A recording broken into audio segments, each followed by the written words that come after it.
As crônicas da vila de Itaguaí dizem que em tempos remotos vivera ali um certo médico, o Dr. Simão Bacamarte, filho da nobreza da terra e o maior dos médicos do Brasil, de Portugal e das Espanhas. Estudara em Coimbra e Pádua. Aos 34 anos regressou ao Brasil, não podendo el rei alcançar dele que ficasse em Coimbra, regendo a universidade, ou em Lisboa, expedindo os negócios da monarquia. Hoje nós vamos falar sobre O Alienista, do Machado de Assis. Hello. E aí, pessoas, tudo bem? Acharam que eu tinha esquecido vocês, né? Que eu não voltaria mais nas quartas-feiras para falar de livro. Pois bem, cá estou eu. É porque às vezes nem sempre dá pra gente gravar, porque temos essa vida corrida, temos que fazer outras coisas, temos que sobreviver. Nem sempre dá pra eu guardar é ótimo, né? Pra eu gravar os vídeos das quartas-feiras. Mas vamos lá. Hoje então nós vamos falar sobre O Alienista. Mais uma vez, essa minha edição, tô virando, né? Garoto propaganda do Clássico para Todos, da editora Novo Conceito. Ó, é a mesma versão.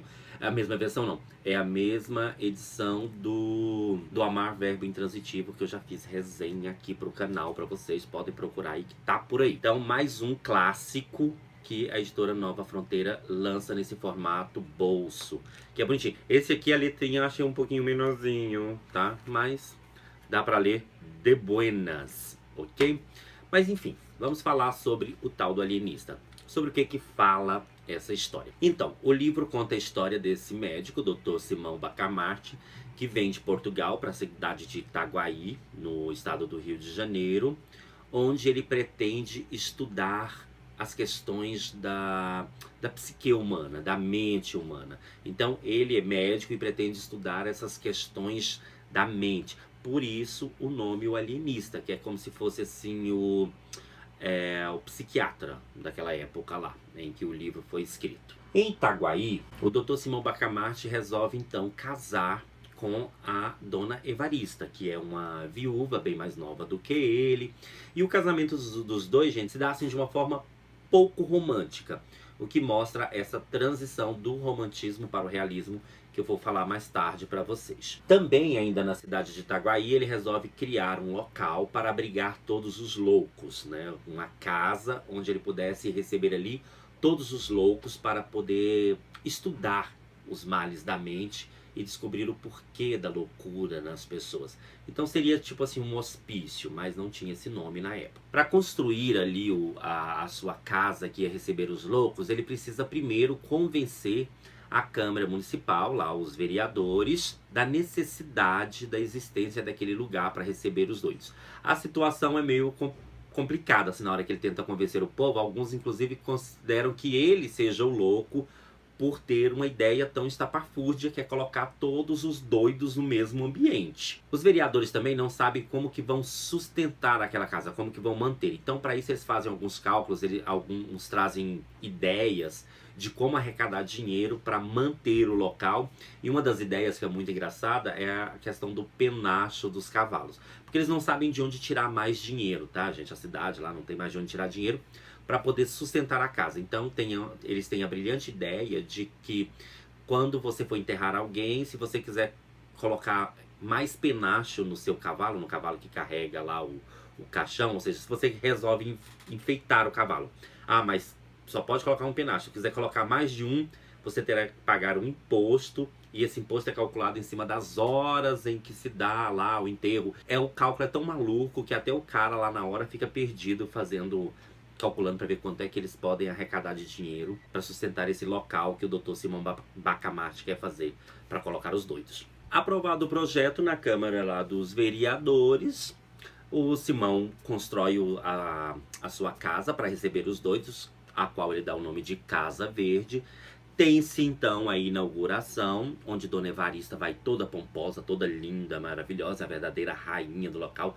Ela é inclusive assim ovacionada por todo mundo, né, que elogia os feitos do marido dela, que fala: olha que ideia brilhante, ele agora está cuidando dos doidos da nossa cidade. E num primeiro momento é isso que ele faz, ele reúne ali naquele local todos os loucos de fato, inclusive alguns casos bem engraçados. Então nesse primeiro momento só fica ali na Casa Verde aquelas pessoas que são de fato consideradas doidas pela família, e pelo próprio médico. Aliás, um exemplo de pessoa que é internada lá é um rapaz, o Costa, que é internado por quê? Porque ele recebeu uma fortuna, esse menino, e ele acaba emprestando dinheiro para as pessoas e perde todo o seu dinheiro, né, emprestando para as pessoas, e ele não tem coragem de cobrar o dinheiro de volta. Então o médico acha que isso é uma loucura, uma doideira, e acaba internando. Eu, no caso do médico, também internaria, né, minha gente? Porque rasgar dinheiro é realmente um sintoma de loucura. Nesse caso, eu concordo muito bem com o Dr. Bacamarte. Tem que internar mesmo. O tempo vai passando, gente, e o número de internações só vai aumentando. Vem gente de todos os lugares. Nem a esposa do Dr. Bacamarte escapa da internação.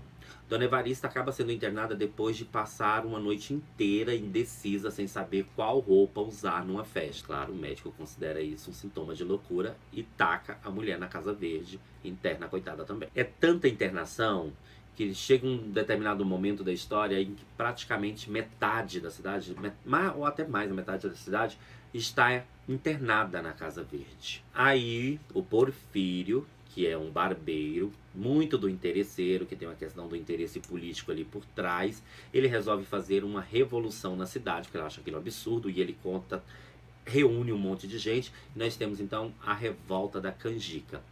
Por que a Revolta da Canjica? Porque o Porfírio, o apelido dele era Canjica, a Revolta dos Canjicas, perdão. O apelido dele era Canjica, e ele reúne um monte de gente para fazer uma revolução, e o pessoal quer invadir a Casa Verde e libertar os loucos, porque acha que o Dr. Bacamarte está indo longe demais. Que ele está inclusive internando gente que não tinha nada a ver, entendeu? E praticamente 50% da cidade estava internada, então daqui a pouco o que? Vai internar todo mundo? Então eles resolvem acabar com a Casa Verde, acabar com tudo, colocar o Dr. Bacamarte para correr. Só que o plano vai por água abaixo, né? O tiro sai pela culatra. Numa reunião com o Porfírio acaba passando para o lado do Dr. Bacamarte, e na confusão danada, algumas das pessoas ali envolvidas na Revolta dos Canjicas acabam sendo internadas também, no final das contas. Dr. Bacamarte volta para os seus estudos, mas daí chega uma hora que ele percebe que o estudo dele e as teorias dele a respeito da loucura estão meio equivocadas. Então o que ele faz? Ele dá uma reviravolta, ele resolve libertar todo mundo que é considerado doido e internar aquelas pessoas que são consideradas normais. Porque para ele, se uma pessoa é muito certinha, muito normal, é sintoma de loucura também. Então, a verdadeira loucura, a verdadeira doidice estaria na normalidade exagerada. Então, ele começa a internar aquelas pessoas que, teoricamente, seriam as pessoas mais sãs. E sobra, inclusive, pro Porfírio, o cara da Revolução, e até pro padre da cidade, né, o padre Lopes, que acaba sendo internado também lá na Casa Verde. Aí você me pergunta, e ele ficou satisfeito depois que ele internou as pessoas ditas normais da cidade? Não, ele não ficou satisfeito. Ele chega à conclusão de que, na verdade, ninguém é louco e que aquelas características que ele considerava loucura nas pessoas não passam de características intrínsecas das pessoas. Tá? Então não tem nada demais. Então ele acaba libertando, soltando todo mundo. E aí nós temos uma outra reviravolta. Quem que ele interna pela última vez? A ele mesmo. Então é isso mesmo, o Dr. Bacamarte acaba se internando depois de libertar todo mundo, ele acaba se internando na Casa Verde para poder estudar a própria mente, o próprio comportamento, porque ele acha que ele seria o modelo ideal para ser estudado, para descobrir a verdade sobre a mente humana. E ele fica ali trancado na Casa Verde e acaba morrendo lá depois de 17 meses, isolado do resto da cidade. E assim a gente chega ao final do Alienista. Muitos especialistas discutem se é um conto ou se é uma novela por causa do tamanho, né? Porque a história é bem pequenininha. Então algumas pessoas falam, não, é um conto porque se trata de uma narrativa curta. Não, é uma novela porque... Novela, gente, que a gente fala assim, novela modalidade narrativa, tá? Não é essa novela da televisão, que aquilo ali é telenovela, é uma outra história. Novela, que eu estou falando do ponto de vista literário, é uma modalidade de narrativa menor do que o romance, maior do que o conto. Então, por isso que vive nessa discussão se o Alienista é um conto ou uma novela. Eu, particularmente, considero um conto porque eu acho que os personagens se encaixam mais na característica de conto do que de novela.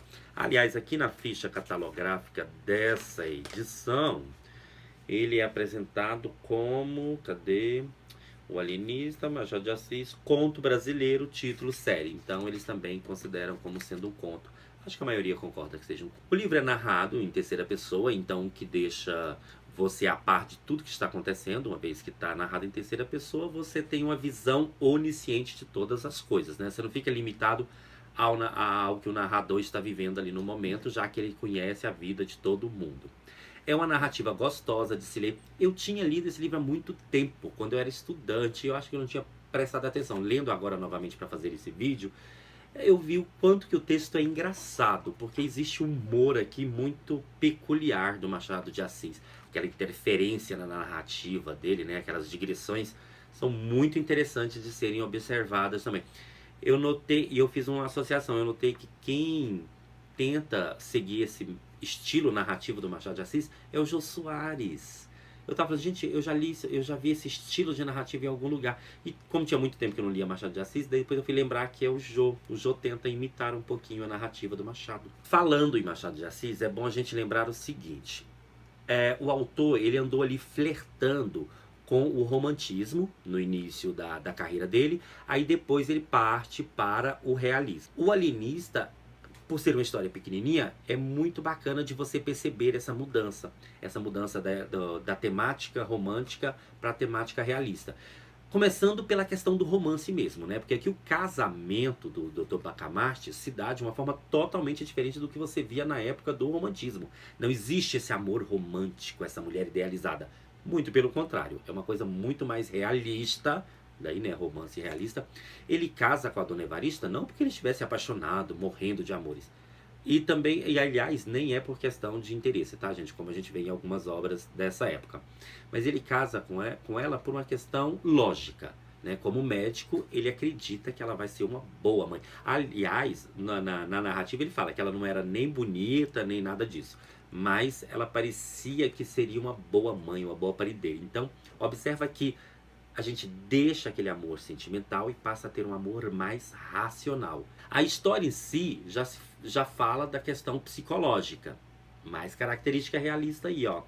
Você vê que o tempo inteiro ele está analisando a mente humana. Então tem muito ali da influência da psicologia, da psiquiatria e tal, que era muito presente nas obras, inclusive do Machado, que é essa análise psicológica das personagens. Uma outra coisa interessante do romance realista, embora seja um conto, mas com características de romance realista, é esse fato de você analisar as coisas através do indivíduo e não da coletividade. Muita gente pode falar assim, mas é uma casa cheia de loucos, então parte da coletividade. Não, gente, a loucura ali não é fruto do meio. Como a gente vê, por exemplo, no Cortiço, a questão do meio interferindo na formação das personagens. Aqui não, parte do indivíduo, tem ali a coletividade, mas a análise parte de cada indivíduo. Aliás, a análise parte da individualidade do próprio alienista, que acreditava que aquelas pessoas eram loucas. Então, gente, pois é isso. Fica então aqui a dica pra você de um livrinho bacana, uma história curta que dá pra você ler assim, ó, numa sentada, tipo, vou ali fritar um ovo, enquanto o ovo frita você já lê o livro, que é bem pequenininho. Um livro necessário. Se você vai fazer o PAS da UNB, tá lá na lista de obras do PAS aqui da UNB em Brasília, na segunda fase. Mas se você não é de Brasília, você é do resto do Brasil e tem que estudar para vestibulares ou até para escola, tá? Eu espero ter ajudado vocês com esse vídeo. Agora, se você não tem que fazer análise do alienista para nada, nem para escola, nem para vestibular, leia. Leia por ler mesmo, porque é um livro necessário, é uma história necessária para que a gente conheça mais da nossa literatura e que a gente tenha contato com Machado de Assis, que é foda, que é gênio, tá? Então a dica para vocês dessa semana é O Alienista, do Machado de Assis. Bem, gente, é isso. Espero que vocês tenham gostado do vídeo. Se te ajudou, o que você achou? Dúvidas, perguntas sobre o livro, sobre a obra, podem colocar aqui no comentário, que eu vou responder para vocês. Gostou do vídeo? Ajuda aí, dá aquela forcinha compartilhando, passando para os seus amigos, distribuindo aí nas suas redes sociais. Volte mais vezes, porque aqui nós temos vídeos sobre literatura, sobre cultura, sobre cinema, sobre série e sobre fofocas também. Até domingo eu volto batendo um papinho com vocês, tá ok? Tchau!